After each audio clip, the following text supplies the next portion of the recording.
Looks like the motor's coming apart. Water was coming from somewhere right in here.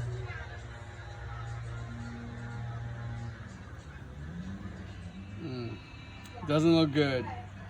Lots of steam coming from there.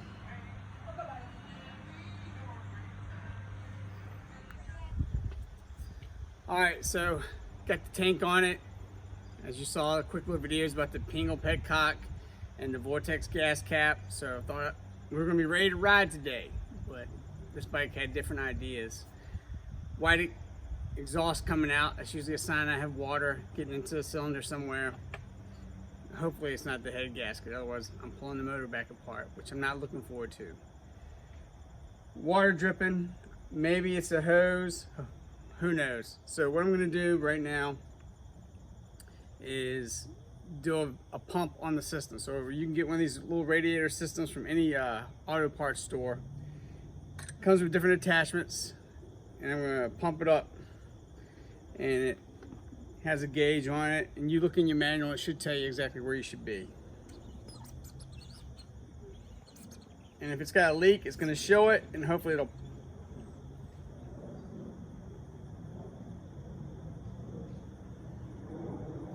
That's weird. I'm at 20 psi and it is holding.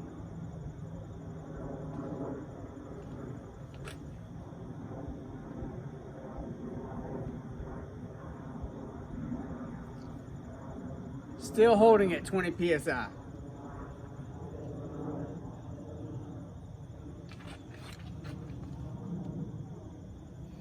Right now I'm checking the oil level and see if it's coming up, because water is going into the motor, and the water will make the oil level rise.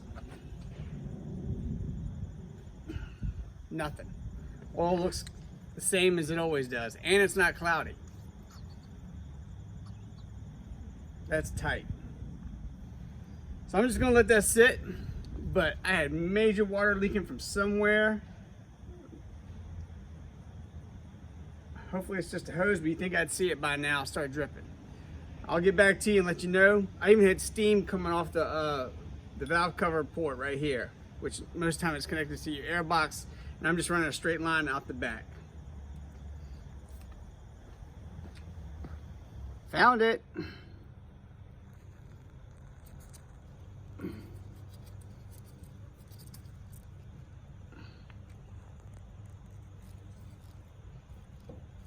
All right, lucky. Just a hose is getting in there somewhere, seeping under the valve cover or going to a spark plug hole. Hey everyone, just want to give you an update from today.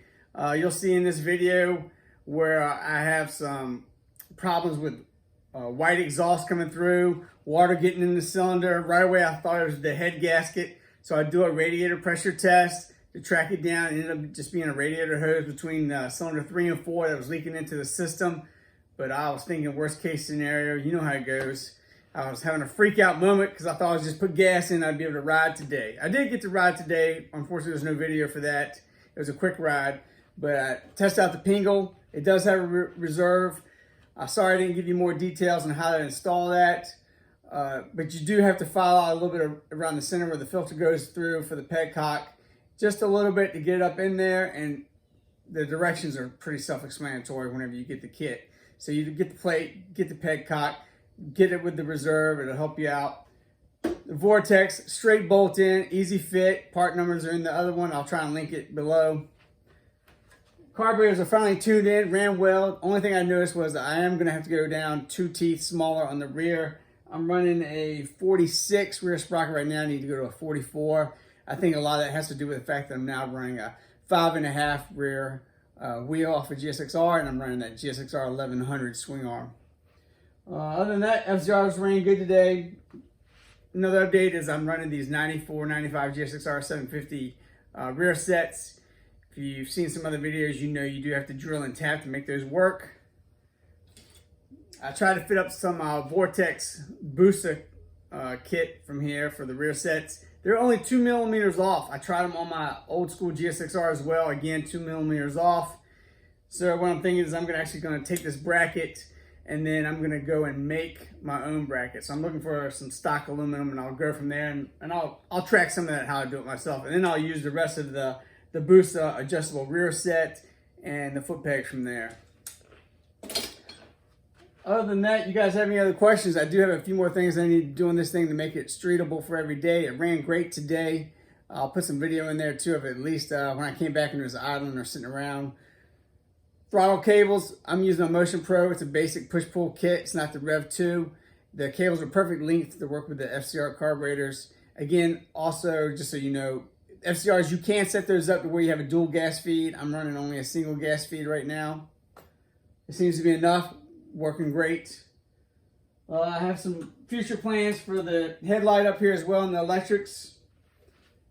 Some of you have seen before, I've had this bike for about 12 years, so I'm just tinkering and staying off somebody's couch telling them all my problems. I'm in here trying to get my Zen moment from daily life.